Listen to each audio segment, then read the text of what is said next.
इस छोटे ब्रेक के बाद आप सभी का स्वागत है। I hope you enjoyed the आमरस। उम्मीद है आपको आमरस पसंद आया होगा।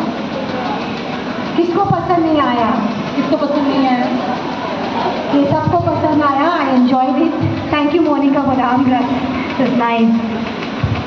Okay, before we went for our break, break में जाने से पहले we saw that God has a plan and purpose for our life. हमने देखा कि परमेश्वर की एक योजना, एक उद्देश्य हमारे जीवन के लिए है। His plan and purpose for our life is not a mystery, और ये कोई रहस्य नहीं है।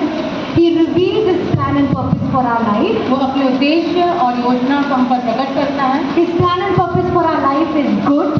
और उसकी योजना और उद्देश्य हमारे के लिए उत्तम है। It's for our welfare, for our prosperity, for our shalom. और वो हमारे समृद्धि, हमारे स्वास्थ्य और हमारे शांति के लिए है। God has a plan, but we need to cooperate with God to know what is His plan for our lives. परमेश्वर का उद्देश्य हमारे के लिए है, लेकिन हम हर एक को उसमें सहभागिता होना है। God is not just going to give us a book and tell us here, this is your plan, read it, follow it. परमेश्वर हमें कोई किताब नहीं देगा जिसे हमें पढ़ना पड़े और हम उसे अनुसार करें। Just like when we buy a washing machine or a mixie or some gadget, they give us a book with instructions. और जैसे हम देखते हैं कोई यंत्र गर्म खरीदते हैं, जैसे वॉशिंग मशीन हो, कोई टीवी हो, कूलर हो, उसके एक मैनुअल रहता है, किताब रहती है, तो हमें बताती है वो कैसे चलने वाली है। But God does not give us a book like that. लेकिन उस रीति से हमें परमेश्वर कोई किताब नहीं देता है।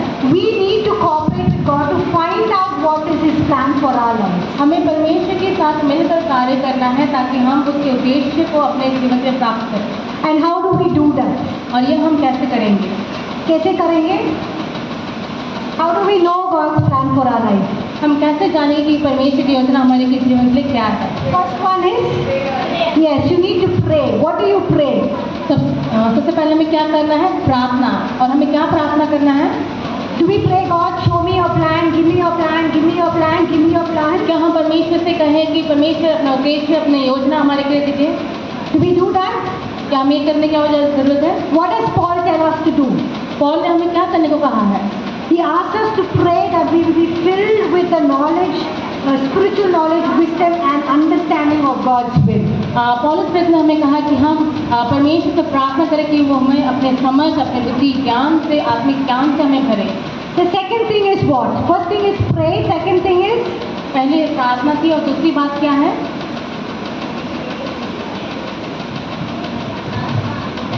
पहला वाला प्रार्थना है, दूसरा वाला पवित्र आत्मा से पूछो. You need to ask the Holy Spirit because we read that the Holy Spirit is the one who reveals the mind of God to us. और दूसरी बात है कि हम पवित्र आत्मा से कहना है, पूछना कि वो हमें उस ज्ञान और समझ को दे कि हम उसके उद्देश्य को समझ पाए। 1 Corinthians chapter 2 verses 9 and 10 we read that. उसके लिए हमने पहला कुरिन्थी 2, 9 और 10. 16 और 9 और 10 हमने पढ़ा था। And what is the third thing? और तीसरी बात क्या है? First thing is prayer. Second thing is ask the Holy Spirit. पहली प्रार्थना, दूसरा पवित्र आत्मा से पूछिए। तीसरी बात, yes, very good, thank you. What is your name? बेटी आपका नाम बोलिए। प्रेमी Sangeeta, correct? Okay, please clap for प्रेमी Sangeeta, everybody. Okay. The third thing is that we need to have the mind of Christ. तीसरी बात कि हमें परमेश्वर का मन होना चाहिए। What is the meaning of having the mind of Christ? क्या इसका मतलब है कि परमेश्वर का मन हमें होना चाहिए? उसका मीनिंग क्या है? What does it mean to have the mind of Christ? क्या अर्थ है कि परमेश्वर का मन होना?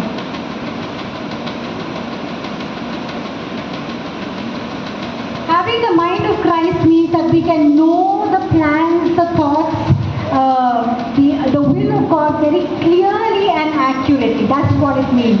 परमेश्वर का मन होना कि हम परमेश्वर की योजना और उद्देश्य को पूर्ण रूप से, स्पष्ट रीति से और बड़े साफ तौर पर हम जान नहीं पाएंगे। So you can ask God to give you His mind. तो हमें परमेश्वर से कहना है कि परमेश्वर हमें अपना मन दे। Or we can declare that we mind of Christ. या इस बात का हम घोषणा करें कि हमारे पास परमेश्वर का मन है। So when you're asking God what is His will for your life, or plan for His life, for your life, जब हम परमेश्वर से पूछते हैं कि उसके उद्देश्य, उसकी योजना हमारे जीवन के लिए क्या है, you can declare and say, God, you fill me with your knowledge and your wisdom. हम इस बात की घोषणा करें कि परमेश्वर हमें अपने बुद्धि, ज्ञान और समझ से भरे, And declare and say, God, thank you for giving me your mind. I have the mind of Christ. I will understand your will, your plan and your हमें purpose. ये भी घोषणा है कि हाँ परमेश्वर, हम आपकी योजना, आपकी योजना को हम जानते हैं। And we can also ask the Holy Spirit. और हम पवित्र आत्मा से भी पूछे, Do all of you listen to FM radio? क्या आप सब FM रेडियो सुनते हैं? भी कोई हाथ नहीं उठाएगा. But sometimes you tune into radio, right? कभी कभार आप सुनते जरूर होंगे। So when you want to listen to the radio, what do you do?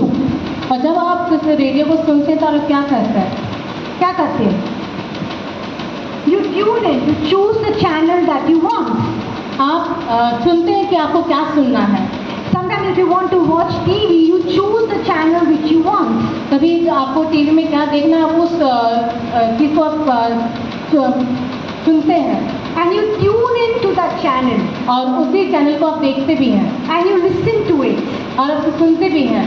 So how do you can, many people say the Holy Spirit speaks but I can't listen. हम बहुत बार कहते हैं कि पवित्र आत्मा से बात करता है लेकिन हम सुन नहीं पाते हैं। Now many of you say I am not spiritual enough and God will not speak to me. He speaks only to the Holy Spirit through pastors. और हम कहते हैं हम इतने आत्मिक नहीं हैं, सिर्फ केवल पवित्र आत्मा पास्टर के जरिए ही कहता है। No, the Bible says that when we are born again, the Holy Spirit comes and lives in us. He teaches us the truth. He makes known the mind of God. He reveals the plan of God to us. जब हम परमेश्वर को जानते हैं, परमेश्वर हमें अपने आत्मा को देता ताकि हम उसकी बातों को हम जाने, उसकी बातें हमें प्रकट होने पाए। And the Holy Spirit is waiting to speak to you. और पवित्र आत्मा आपसे बात करता है, But you have to tune in to listen to the Holy Spirit. लेकिन आपको अपने मन को उसकी ओर करना है। Now, if I blindfold you, अगर हम अपनी आंखों को बंद कर ले and I ask your pastor to speak, अगर आपके प्रचारक को मैं कहूँ कि बात करें, so you're blindfolded. You can't see. Your eyes are tied. तो आप अपने आंखों को बंद किए हुए हैं और आप कुछ नहीं देख पा रहे हैं। But if your pastor comes and speaks and I ask you who spoke, you can tell me that your pastor spoke.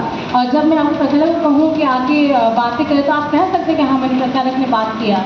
Why? Because you identify his voice. क्यों? क्योंकि आप उसकी आवाज़ को पहचानते हैं, You know his voice. आप उसकी पहचान को उनकी आवाज़ को जानते हैं। The same way the Holy Spirit speaks to you, but you are not able to identify because you are not tuned into the Holy Spirit. और पवित्र आत्मा भी आपसे बात करता है लेकिन आप उसकी आवाज़ को पहचान नहीं पाते हैं। So you need to listen to God speaking to you. इस तरह आपको उससे सुनने की ज़रूरत है। So these are the three things that we need to do to know God's plan for our life. और ये 3 चीज़ें जो हमें करना है ताकि हम परमेश्वर की योजना को अपने जीवन के लिए जान पाएं। Now we are going to look at 9 signposts or guideposts. हम अभी देखेंगे हम कुछ 9 ऐसे महत्वपूर्ण बातों को, मार्गदर्शन को देखेंगे। For example, when we were coming from Ranchi to Biramtapur, right? When we were coming by car from Ranchi to Biramtapur, in various places there was a signpost saying which village it is. और जब हम रांची से बिरमतापुर आ रहे थे तो हम जगह जगह पर कुछ बोर्ड को लिखे हुए, जो गांव के नाम को लिखे हुए हम देखे, So we know where we were. तो हम जान पाते थे कि हम कहाँ किस स्थान पर पहुँचे हैं। In the same way, God shows us there are 9 guideposts. God leads us to know what is His plan for our lives. और परमेश्वर की योजना को जानने के लिए परमेश्वर ने कुछ ऐसे ही महत्वपूर्ण मार्गदर्शकों को रखा है ताकि हम जान पाएं कि योजना क्या है। There are 9 things that we are listed, but God can speak even out of these 9, over these 9 things.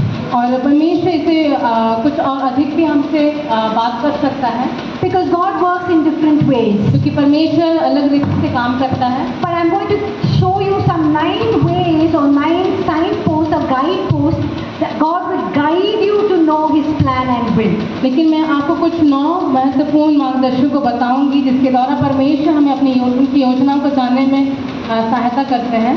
So even if you're 30 years, 40 years, you can sit and listen and you can still know God's plan for your life and fulfill it for your life. यदि भी आप 30 या उससे अधिक हो चुके हैं, लेकिन फिर भी आप बैठकर परमेश्वर की योजना को जान सकते हैं अपने जीवन के लिए और उसको पूरा कर सकते हैं। Now this is going to be a practice session. अब ये एक अभ्यास का समय रहेगा। So nobody can sleep in this session. और इस समय कोई भी सोएगा नहीं, Because you need to think, okay, now God is showing me this signpost. What is the signpost in my life? How will I know God's plan for my life? तो अभी हम कुछ महत्वपूर्ण मार्गदर्शन को देखेंगे और आप जानने पाएंगे कि आपके जीवन में परमेश्वर क्या मार्गदर्शन है और आपकी योजना को आप पहचान पाएंगे। Now the first thing God can speak and reveal His plan for our life is through His word, the Bible. तो जो पहला चीज़ है, परमेश्वर अपने वचन के द्वारा हमारे बीच में अपनी योजना को प्रकट करता है। So 2 Timothy chapter 3 verse 16 and 17 says, दूसरा तिमोथी 3:16 पद में परमेश्वर का वचन कहता है, हर एक पवित्र शास्त्र परमेश्वर की प्रेरणा से रचा गया है और उपदेश और समझाने और सुधारने और धर्म की शिक्षा के लिए लाभदायक है, ताकि परमेश्वर का जन सिद्ध बने और हर एक भले काम के लिए तत्पर हो जाए। so God's word, the Bible, instructs us in righteousness. तो हमारे जीवनों के लिए परमेश्वर की अगुवाई और निर्देश हमेशा परमेश्वर के अनुसार होंगे। When God leads us in our life, it will always be according to His word. जब भी परमेश्वर हमें मार्गदर्शन देंगे, वो सब चीज़ परमेश्वर के वचन के अनुसार होता है। So if you want to know anything about your life, what God is leading you, what you should do in this area of your life, God's word is the answer. और जब आप जानना चाहते हैं कि परमेश्वर के लिए आपकी क्या योजना है, आपके जीवन में, इस क्षेत्र में परमेश्वर की क्या योजना है, इस सब का उत्तर आपको परमेश्वर के वचन में मिलेगा। So to know from God's word, there is something that you need to do. और इसके लिए, उसके उद्देश्य को जानने के लिए आपको कुछ करना होगा। Look at Romans chapter 12 verse 2. रोमी 12 उसके 2 पद में हम देखेंगे, और इस संसार के सदृश न बनो, परंतु तुम्हारी बुद्धि के नए हो जाने से तुम्हारा चाल चलन भी बदलता जाए, जिससे तुम परमेश्वर की भली और भावती और सिद्ध इच्छा अनुभव से मालूम करते रहो। So this verse says that God's will for our life, or plan for our life, is good, acceptable and perfect. और हम इस वचन से जान सकते कि परमेश्वर की योजना हमारे एक के लिए भली है, भावती है और सिद्ध है। And it says we need to test God's good, perfect and acceptable will for our life. और ये वचन कहता है कि हम परख सकते कि परमेश्वर की योजना हमारे के लिए भली है, भावती है। And how can we test God's good, perfect and acceptable will for our life? कैसे परख सकते हैं कि परमेश्वर की योजना हमारे के लिए भली है और भली है? It says we need to have a renewed mind. वो कहता है कि हमारे का मन नया होना। Renewed means a new mind. इसका मतलब कि हमारा हर एक का मन नया होना चाहिए। You know, when we are born again, when we accept Jesus, when we receive salvation, जब हम यीशु मसीह को अपने जीवन में ग्रहण करते हैं उद्धारकर्ता के रूप में, only our spirit man is born again. सिर्फ हमारी आत्मा पुनर्जीवित होती है, But our soul, which is our mind, body and our emotions, हमारी आत्मा soul, तो हमारी आत्मा है, it's made up of our mind, will and emotions. हमारी मन, इच्छा और हमारे भावनाओं को मिलकर बनती है। It's not born again, it's not made new. वो नई नहीं होती है। Our bodies are not new. हमारा शरीर नया नहीं रहता है। Only our spirit man is made new. जो आत्मिक मनुष्य है हमारा, वो नया रहता है। That's why Paul says we need to be daily be transformed or work out our salvation with fear and trembling daily. और इसलिए पौलुस प्रेरित कहता है कि हम हर एक को हर दिन कार्य करना, अपने उद्धार के कार्य को पूरा करना है। So even if we say we are born again, sometimes we have our old nature that controls us. कई बार हम कहते हैं कि हमने उद्धार को प्राप्त किया, लेकिन हमारा जो पुराना मनुष्य था, हमारा पुराना स्वभाव है, वो हमें नियंत्रित करता है। Because our soul is not born again. क्योंकि हमारी जो आत्मा है वो पुनर्जीवित नया जीवन नहीं पाई। And we need to make our minds new every day. लेकिन हाँ, और हमें अपने मन को हर प्रतिदिन नया करना है। And of a renewed mind? और क्या मतलब है कि एक नया मन? Isaiah chapter 55 verse 11 says, a renewed mind is taking on the thoughts and the ways of God. Isaiah 55:11. यशाया 55:11 कहता है, It says, God says, my thoughts are not your thoughts.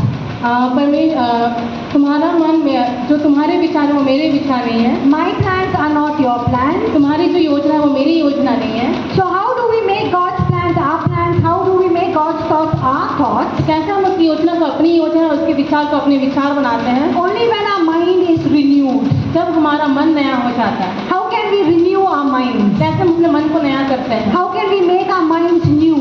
कैसे हम अपने मन को नया कर सकते हैं? Because our mind is still controlled by our old sinful nature. क्योंकि अभी भी हमारा मन हमारे पुराने व्यक्तित्व के द्वारा नियंत्रित किया जा रहा है। Our mind can be renewed only when we fill our mind with the things of God.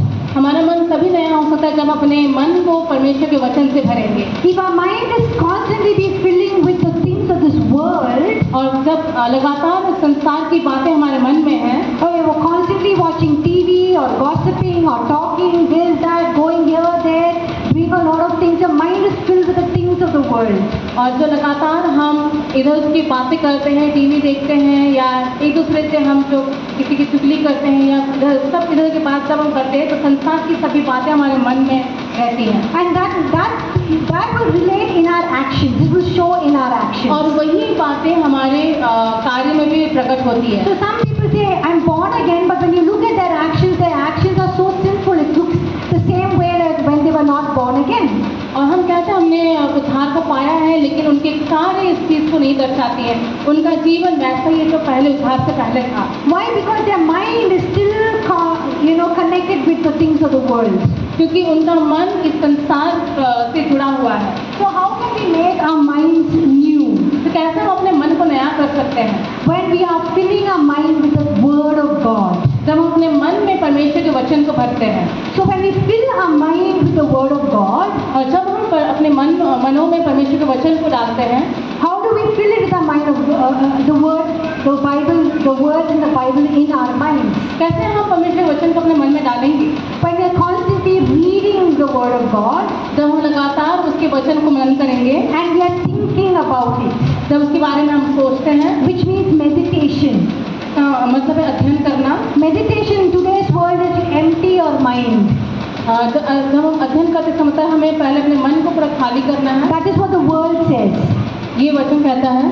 No, the world, दुनिया ये दुनिया कहती है। But the world says that we should not empty our minds, but we need to fill our minds with the word of God. संसार कहते हैं कि हमें अपना मन खाली करना है, लेकिन वचन कहता है कि हमें अपने मन को परमेश्वर के वचन से भरना है। When we fill our minds with the word of God, जब हम अपने मन को परमेश्वर के वचन से भरते हैं, we know in any given situation what is right and what is wrong, what we should do, what we shouldn't be doing. कोई परिस्थिति में हम हो, हम ये जान सकेंगे कि हमें क्या करना है, क्या नहीं करना है, क्या सही है, क्या गलत है। And then we can automatically know the thoughts and plans of God for our lives. और बहुत अद्भुत रीति से हम उसकी योजना, उसके उद्देश्य को अपने जीवन में प्राप्त करते Then हैं। we will know the good, acceptable and the perfect will of God for our lives. तब हम उसकी उत्तम योजनाओं को अपने जीवन के लिए प्राप्त कर सकते हैं। So we need to fill our mind with the word of God. तो सबसे पहले हमें अपने मन को परमेश्वर के वचन से भरना है। And that is meditation in the biblical sense. और वचन के अनुसार ये कहता है कि हमें उसको मनन करना है। So you know a cow, you've seen a cow, right? Eating grass. हम गाय को देखें ना, वो घास खाती है। So what does it do? It just swallows all the grass. तो क्या करता है, सारी घासों को वो निकल जाती है। And then it goes to a place and then it takes out all that it is in its stomach and it keeps chewing on it. और हम देखते हैं वो अलग कहीं जाती है और जितना भी घास उसके पेट में रहता है उसे निकालती है और धीरे धीरे उसे चबाती है। So every time we see the cow doing this. इसलिए हम देखते हैं कि वो हर वक्त जब भी हम उसको देखते हैं वो अपने दांतों को चबाते रहते हैं। चबाता रहता है। Why? Because it's taking out. क्यों ऐसा होता है कि वो हर वक्त उसे अपने पेट से निकालती है और चबाते रहती है। If I ask ask you how many of you read your Bible this morning, अगर मैं आपसे पूछूं कितनों ने अपने बाइबल को पढ़ा है आज, or if I ask you what you read yesterday in the Bible, या कल आपने बाइबल में क्या पढ़ा, many of you will not remember. बहुत इसे याद नहीं रख पाएंगे। Why? Because we just read it as a ritual. क्योंकि आप इसे एक नियमित रूप से पढ़ते हैं। जैसे हम लोग दान करते हैं, नहाते हैं, मुंह धोते हैं, खाना खाते हैं, हो गया। Like that, just read the Bible, over. Our work is over. एक कार्य की रीति से हम परमेश्वर के वचन को पढ़ते हैं। But if you ask you what you read, you won't remember what you read. और जब आपको पूछा जाए आपने क्या पढ़ा, आप उसे बता नहीं पाते हैं। But meditation is what you read in the morning or in the night, you keep thinking about it the whole day.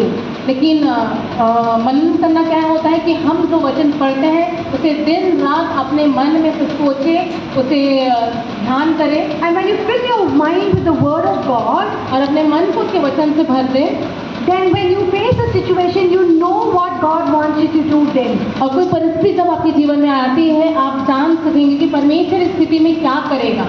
So for example, some of you are in 8th standard, 10th standard, when you come to 10th standard, you don't say, hey, what does the word of God tell me that I should get married in 10th standard?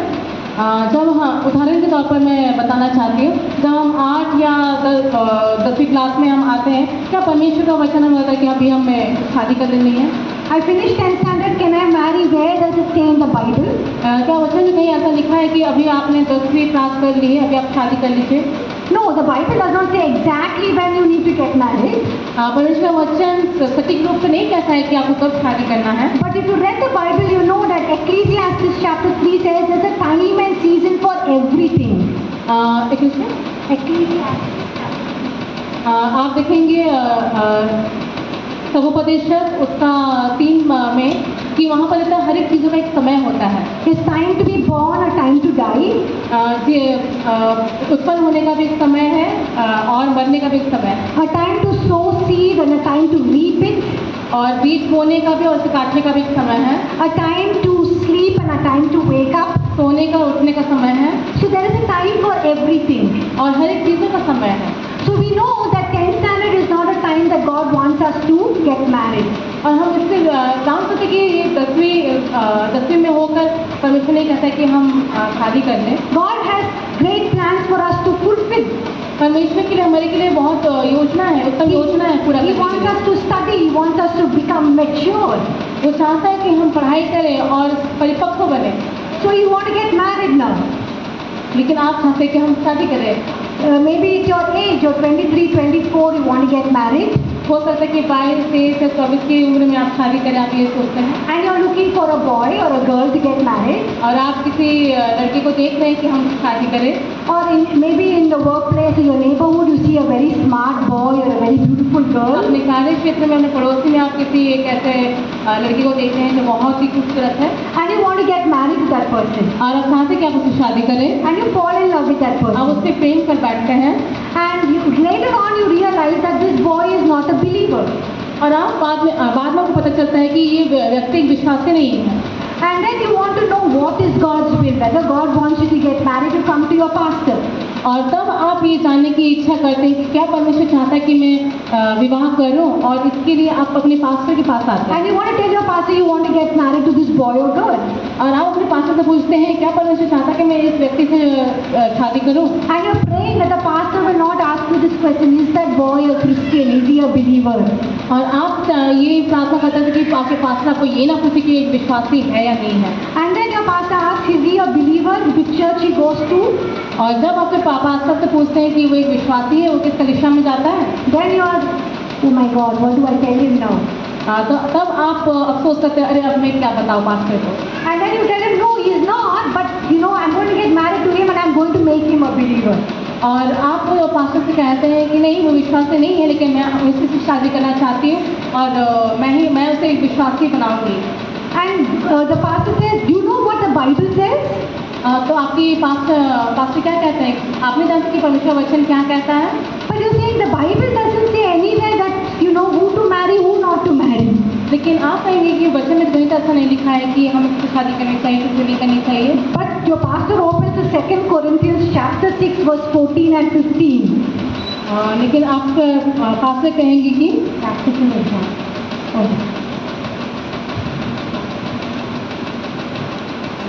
Practical example. Page number 48. 14.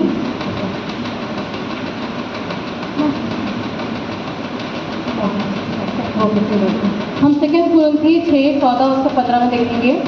अविश्वासों के साथ असमान जुए में ना जुटो, क्योंकि धार्मिकता और अधर्म का क्या मेल तो, क्या ज्योति या अंधकार की क्या संगति, और मसीह का बलियाल के साथ क्या लगाव, या विश्वासी के साथ अविश्वासी का क्या नाता। So here we see that we cannot be unequally yoked with an unbeliever. हम यह देख सकते कि हम अविश्वासी के साथ असमान जुए में जुट नहीं सकते। But you say, Pastor, I didn't know the Bible says this. आप अपने पास कहें कि मैं नहीं जानती थी कि वचन ये कहता है। So that is why you need to read God's word. यही वो कारण है जिसके कारण हमें परमेश्वर के वचन को पढ़ना बहुत ही ज़रूरत है। Sometimes when we are, husband, wife, and they have problems with each other, हम जानते कि जब हम हमारे हस्बैंड पति हो या पत्नी हो के तो हमें क्या था बहुत बार हमें झगड़े होते हैं। or sometimes as the children we have problems with our parents. और कई बार होता है कि बच्चे और माँ बाप में भी कई बार समस्याएं होती हैं। And you are not able to forgive. और आप एक दूसरे को क्षमा नहीं कर सकते। And you say, how many times I should forgive? और आप कहते हैं कि मैं कितनी बार उसे माफ़ करूं। God will understand me. परमेश्वर मुझे समझ सकता है। God will know that I'm going to leave this man or I'm going to leave this house and go away because I cannot live with them.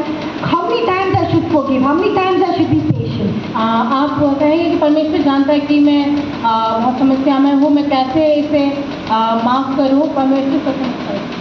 But what does the word of God say? God understands our situation, but God tells us we need to forgive a person 70 times 7. परमेश्वर हमारे परिस्थिति को समझता है, लेकिन परमेश्वर वचन कहता है कि हमें क्या करना है। मनुष्य को 7 से 70 बार हमें माफ़ करना है। That means what? Countless times. लेकिन इसका अर्थ क्या है कि हमें हर बार उन्हें माफ़ करना है।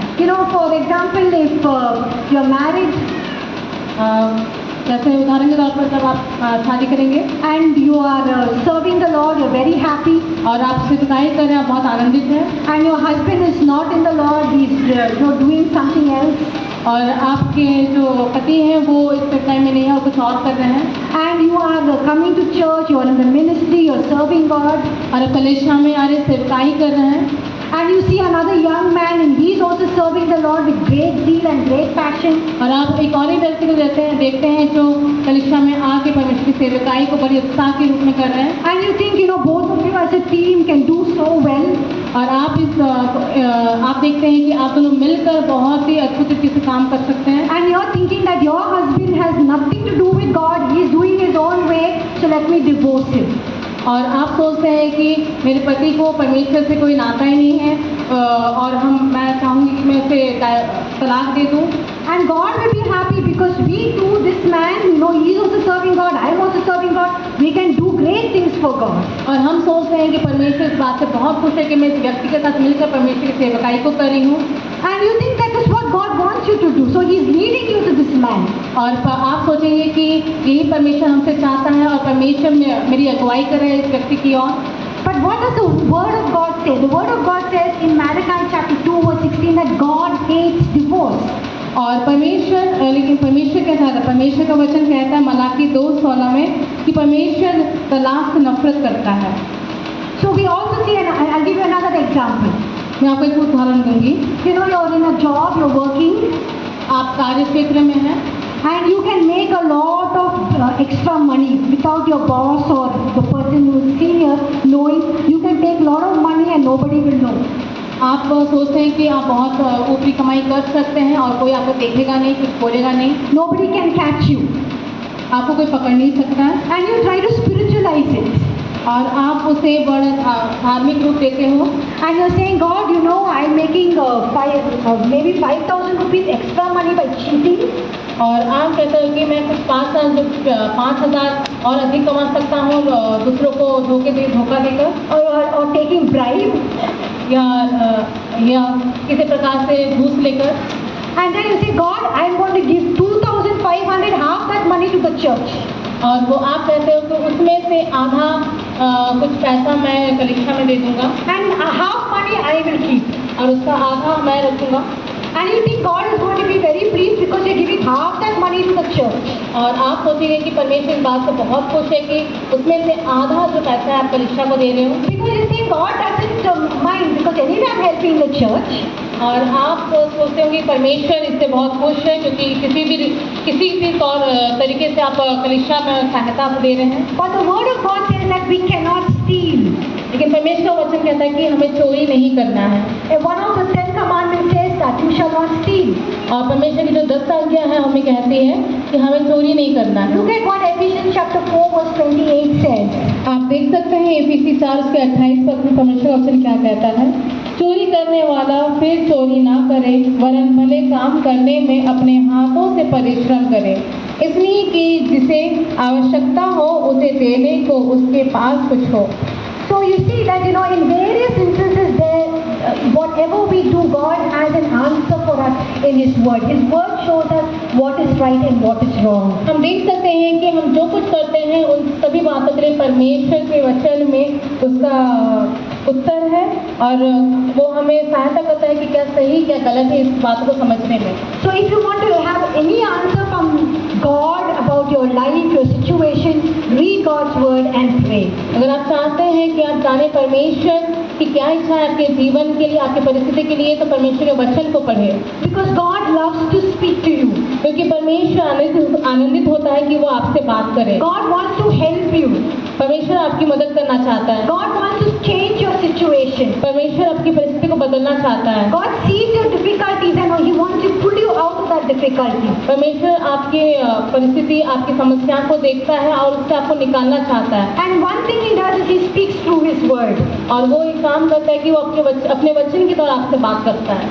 When I was in 12th standard, आप जानते हैं जब मैं 12वीं क्लास में थी, I learned in Sunday school that we need to pray and ask God what He wants us to do next in our life. मैंने इस बात को सीखा कि हमें प्रार्थना करनी चाहिए और अपने जीवन में आगे क्या करना है इसके लिए हमें प्रार्थना करनी And चाहिए। then when I started praying, और जब मैंने प्रार्थना करना शुरू किया, I heard God's clear voice. I used to study till about 11:30, 12, then put out the light and pray. और मैं कुछ 12 बजे तक पढ़ती थी और जब लाइट ऑफ करती थी मैं प्रार्थना करती थी। And I heard clearly God calling me to go into full-time ministry. और मैंने साफ रीति पर इस परमेश्वर से सुना कि वो चाहता है कि मैं अपने पूरे समय सेवकाई को दूँ। And I said, no God, I don't want to. और मैंने परमेश्वर से कहा नहीं परमेश्वर मैं कार्य को नहीं करना चाहती। Because I'm not perfect, I'm not good to be a pastor. तो फिर उसने कहा कि मैं इस कार्य के लिए उत्तम नहीं हूँ और मेरी कोई योग्यता नहीं है। So don't choose me to be a pastor. और मैंने कहा कि मुझे एक पास्टर की रीति से मत चुनिए। I want to do something very professional. मैं कुछ अलग करना चाहती हूँ। I wanted to study medicine and I wanted to do something big in life. मुझे मेडिसिन की पढ़ाई करनी थी और कुछ अलग करना था जीवन में। But God kept calling me and I prayed for 1 week and God kept calling me and I said no, no, no every day. और मैंने लगातार एक हफ्ते इस विषय पर प्रार्थना की और हर बार मैंने इसका इनकार किया, लेकिन परमेश्वर ने मुझे इसी कार्य के लिए बुलाया। And in the end I knew that I can't argue with God and win. और अंत में मुझे इस बात की समझ आई कि मैं परमेश्वर से झगड़ नहीं सकती and जीत नहीं पाऊंगी क्योंकि I can't win against God. तो मुझे इस बात की समझ आ गई कि मैं परमेश्वर पर विजय नहीं पा सकती। So I just said okay God. तो मैंने परमेश्वर से हाँ कह दी। But I knew that I'm not going to full-time ministry. लेकिन मैं अंदर जानती थी कि मैं नहीं जाना चाहती हूँ सेवकाई के लिए। I'm not going to Bible college. मैं एक बाइबल कॉलेज में नहीं जाना चाहती। So when I finished my 12th standard, I got my results. और जब मेरी 12वीं मैंने पूरी की और मेरे नतीजे आए, I put my admission form only in one college. और मैंने अपना एक एडमिशन भरा, फॉर्म भरा एक ही कॉलेज के लिए, It was the best college in Bangalore and I put it only in one college. और वो बैंगलोर का सबसे उत्तम कॉलेज था, विद्यालय था, और उसी में मैंने भरा अपना And my form. sister was already studying in that college और मेरी जो बहन है वो उस कॉलेज में, उस विद्यालय में पढ़ती थी, and she was also a topper in that college. और वो उस विद्यालय की सबसे उत्तम छात्रा थी, And this principal, everyone knew her. और वहाँ के जितने भी प्रिंसिपल थे सब उसको जानते थे। So I knew I'll easily get admission. और मुझे इस बात का पता चल गया था कि मुझे बड़े आराम से वहाँ पर प्रवेश मिल जाएगा। The first list came, the second list came, my name was not there. और पहला उसका लिस्ट आया, दूसरा लिस्ट आया, लेकिन कहीं पर भी मेरा नाम नहीं था। Third list came, in that also my name was not there. और जो तीसरा एक लिस्ट निकला उसमें भी मेरा नाम नहीं था। And then, I realized I'm not going to get admission in that school, college. तो मैंने भी सोच लिया कि मुझे इस विद्यालय में किसी प्रकार से प्रवेश नहीं मिलेगा। So, my sister went and spoke to the principal. तब मेरी जो बहन थी वो प्रिंसिपल से जाके बात की, But he said, sorry, it's too late, we can't do anything. तो उसने प्रिंसिपल ने कहा कि ये बहुत देरी हो चुकी है, अभी कुछ नहीं हो सकता है। My father had lot of influence. He tried his influence, but nothing worked. और मेरे पिताजी बहुत प्रभावी व्यक्ति थे, उन्होंने अपने प्रभाव के जरिए भी कोशिश की कि मैं वहाँ एडमिशन प्राप्त करूँ, लेकिन नहीं हो पाया। And my father was saying, I don't know why nothing is working. I don't know what is God's plan for your life. तो मेरे पिताजी ने कहा कि क्यों ऐसा क्यों हो रहा है कि कुछ भी चीज़ कार्य नहीं कर रहा है। मैं नहीं जानती कि परमेश्वर की योजना तुम्हारे लिए क्या है। So I remember going to the bathroom and crying and praying to God. God, what are you doing? I'm going to waste one whole year. Everybody is going to look at me. It's such a shame. और मुझे याद है कि मैं किस रीति से bathroom में जाके प्रार्थना कर रही थी, रो रही थी, परमेश्वर से कह रही थी कि मेरे एक साल बर्बाद हो जाएगा, सब लोग मुझे देख कर हंसेंगे। And God is saying, remember what you said, you will go to Bible college. आपको याद, परमेश्वर ने मुझसे कहा कि आपको याद है आपने कहा कि आप बाइबल कॉलेज जाओगे। And that's when I remembered that argument which I had with God for 1 week. तब मुझे याद है कि मैंने किस प्रकार से परमेश्वर लड़ाई की थी एक हफ्ते। And God had not forgotten, but I had forgotten. परमेश्वर को इस बात का वो इन्होंने याद से रखा था, लेकिन मैं इस चीज़ को भूल गई थी। And I thought, let me do what God wants, otherwise I'm going to suffer in my life and everything is going to come to a dead end. और तब मैंने इस बात का फैसला किया कि जो परमेश्वर मुझसे कराना चाहता है मैं ऐसे करूँगी, नहीं तो मैं पूरी ज़िंदगी पछताऊँगी। And when I went to church that Sunday, और उसी दिन मैं चर्च गई, and I said, God, speak to me from your word. और मैंने परमेश्वर से अपने वचन के द्वारा मुझसे बातचीत करिए। And God spoke to me very clearly from the pastor who was preaching. He said, no man can serve two masters. You can either serve God or money or man. और उसी समय परमेश्वर ने अपने दास के जरिए मुझसे बात की कि कोई भी व्यक्ति दो स्वामी की सेवा नहीं कर सकता है। You can either serve God or man. या तो आप मनुष्य या तो परमेश्वर की सेवा करें। And he clearly showed that from the word of God. और ये साफ रूप से परमेश्वर ने वचन के द्वारा कहा। And that came like an arrow just shooting in my mind. और उसी वक्त दो बातें मेरे मन में थी। And that's when I said, God, I will choose you. I will choose to serve you. और तभी मैंने विचार किया कि मैं परमेश्वर को सेवा करूंगी। So you see, God teaches us from His word. आप देख सकते हैं किस प्रकार परमेश्वर अपने वचन के जरिए हमसे बात करता He है। leads us. He reveals His plan through His word. वो अपने वचन के जरिए हमसे बात करता है। Anytime I have a problem in this last so many years of my life, I've not run to people, but I've always gone to His word, and His word has given me the answer. और मेरे जीवन के समय अब तक जो भी समस्या मेरे जीवन में है, मैंने कभी मनुष्य से नहीं सीखा, लेकिन परमेश्वर के वचन से सीखा है। Because God's word has all the answers for our life. Amen. क्योंकि परमेश्वर के वचन में सभी चीज़ों के लिए उत्तर है। Amen. आमीन। Can you tell your neighbor, God has your answers are in God's word? क्या आप अपने पड़ोसी से कहेंगे कि परमेश्वर आपके Okay, can you tell your neighbor that every answer in your life is in God's word? क्या आप अपने पड़ोसी से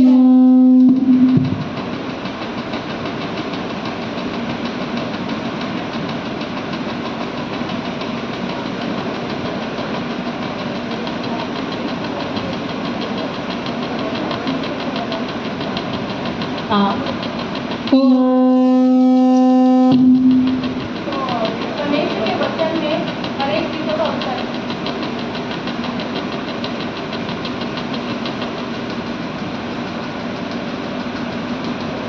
Can we do that? Can you tell your neighbor that every answer for your life is in God's word? अपने पड़ोसी से कह सकते हैं कि परमेश्वर के वचन में हर एक चीज़ों का उत्तर है।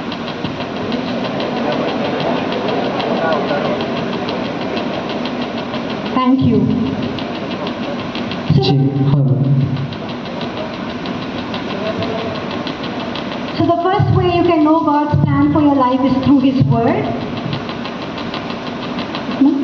The first way you can know God's plan for your life is through His word.